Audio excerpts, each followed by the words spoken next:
Rape case में आजीवन कारावास की सजा काट रहे पूर्व विधायक कुलदीप सिंह सेंगर को दिल्ली हाई कोर्ट से सशर्त जमानत मिली है। ये फैसला कानूनी रूप से उनके लिए राहत के तौर पर देखा जा रहा है, लेकिन इसके बावजूद उनकी जेल से रिहाई संभव नहीं हो पाएगी।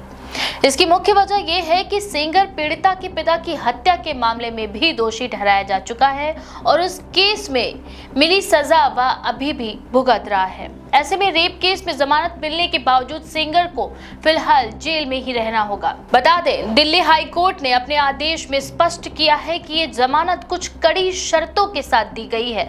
अदालत ने यह भी कहा है कि जमानत का अर्थ ये नहीं है कि दोष सिद्धि पर कोई सवाल खड़ा किया जा रहा है या सजा को खत्म किया जा रहा है। कोर्ट ने शर्तों के जरिए ये सुनिश्चित करने की कोशिश की है कि सेंगर किसी भी तरह से न्यायिक प्रक्रिया को प्रभावित ना कर सके और न ही पीड़िता या उसके परिवार पर किसी प्रकार का दबाव डाला जा सकेगा। हालांकि सेंगर एक अन्य मामले में सजा काट रहा है, इसीलिए इस जमानत आदेश का उसे कोई तत्काल व्यवहारिक लाभ नहीं मिलेगा। बता दें कि ये पूरा मामला उन्नाव रेप केस देश के सबसे संवेदनशील और चर्चित आपराधिक मामलों में शामिल रहा है। ये मामला साल 2017 में सामने आया था, जब उन्नाव की एक युवती ने तत्कालीन विधायक कुलदीप सिंह सेंगर पर बलात्कार का आरोप लगाया था। शुरुआत में स्थानीय स्तर पर मामले को दबाने की कोशिशों के आरोप लगे और पीड़िता को न्याय के लिए लंबा संघर्ष करना पड़ा। पीड़िता और उसके परिवार ने कई बार प्रशासन और नेताओं के खिलाफ आरोप लगाए कि उन्हें धमकाया जा रहा है और शिकायत वापस लेने का दबाव भी बनाया जा रहा है। मामले ने उस वक्त और गंभीर रूप ले लिया जब पीड़िता के पिता की पुलिस हिरासत में संदिग्ध हालात में मौत हो गई। शुरुआत में इसे सामान्य मौत बताया गया, लेकिन बाद में जांच में सामने आया कि ये एक साजिशन हत्या थी। इस मामले में कुलदीप सेंगर और उसके करीबी लोगों की भूमिका उजागर हुई। अदालत ने इस केस में सेंगर को दोषी मानते हुए 10 साल की सजा सुनाई थी। यही सजा फिलहाल उसकी जेल में बने रहने की सबसे बड़ी वजह है। रेप केस की सुनवाई के दौरान कई ऐसे तथ्य सामने आए जिन्होंने पूरे देश को झकझोर दिया। पीड़िता के साथ हुए अत्याचार, उसके परिवार पर बने दबाव और बाद में हुए सड़क हादसे ने इस केस को और भी गंभीर बना दिया। साल 2019 में एक सड़क दुर्घटना में पीड़िता गंभीर रूप से घायल हो गई थी, जिसमें उसके परिवार के 2 सदस्यों की मौत हो गई थी। इस हादसे को लेकर भी कई सवाल उठे और बाद में इसकी जांच सीबीआई को सौंपी गई। लंबी सुनवाई के बाद अदालत ने कुलदीप सेंगर को रेप केस में दोषी ठहराते हुए आजीवन कारावास की सजा सुनाई। इसके साथ ही पीड़िता को मुआवजा देने का भी आदेश दिया गया। अदालत के इस फैसले को उस समय महिला सुरक्षा और न्याय व्यवस्था के लिहाज से एक अहम मिसाल माना गया था। ये संदेश गया था कि चाहे आरोपी कितना ही प्रभावशाली क्यों ना हो, कानून के सामने उसे जवाबदेह होना ही पड़ेगा।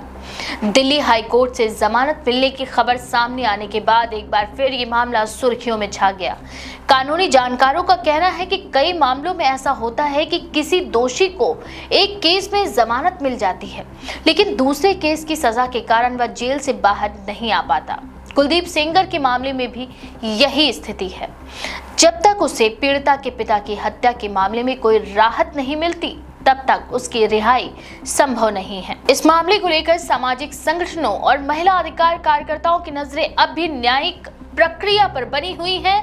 उनका ये कहना है कि भले ही सेंगर जेल में ही है, लेकिन ऐसे मामलों में जमानत जैसे फैसलों पर सतर्क रहना जरूरी है, ताकि पीड़िता या उसके परिवार को किसी तरह की परेशानी न झेलनी पड़े। कई संगठनों ने यह भी कहा कि ये केस न्याय की लंबी और कठिन राह का उदाहरण है, जिसमें पीड़िता को हर कदम पर संघर्ष करना पड़ा। राजनीतिक रूप से भी उन्नाव रेप केस का गहरा असर रहा। कुलदीप सिंह सेंगर कभी यूपी की राजनीति में एक प्रभावशाली नेता माने जाते थे, लेकिन इस मामले के सामने आने के बाद उनका राजनीतिक करियर पूरी तरह से ठप हो गया। इस केस ने सत्ताधारी दल को भी भारी आलोचनाओं का सामना करने पर मजबूर किया। विपक्ष ने इसे कानून व्यवस्था और महिला सुरक्षा का बड़ा मुद्दा बनाकर सरकार को घेरा, जबकि सरकार की ओर से ये कहा गया कि कानून ने अपना काम किया और दोषी को सजा मिली। फिलहाल कुलदीप सेंगर जेल में ही रहेगा और आगे की कानूनी प्रक्रिया पर सबकी नजरें टिकी रहेंगी। उसके वकील अलग अलग मामलों में राहत की कोशिश कर सकते हैं, लेकिन ये तय है कि न्यायिक प्रक्रिया लंबी और जटिल होगी। उन्नाव रेप केस आज भी याद दिलाता है कि न्याय मिलने में समय लग सकता है, लेकिन अगर पीड़ित डटकर लड़ाई लड़े और संस्थाएं अपना काम सही तरीके से करें तो आखिरकार सच सामने आता है और दोषियों को सजा मिलती है। इस बारे में आपका क्या विचार है? अपनी राय कमेंट सेक्शन में जरूर लिखें। ऐसी और भी लेटेस्ट अपडेट्स के लिए देखते रहें द पेज 9।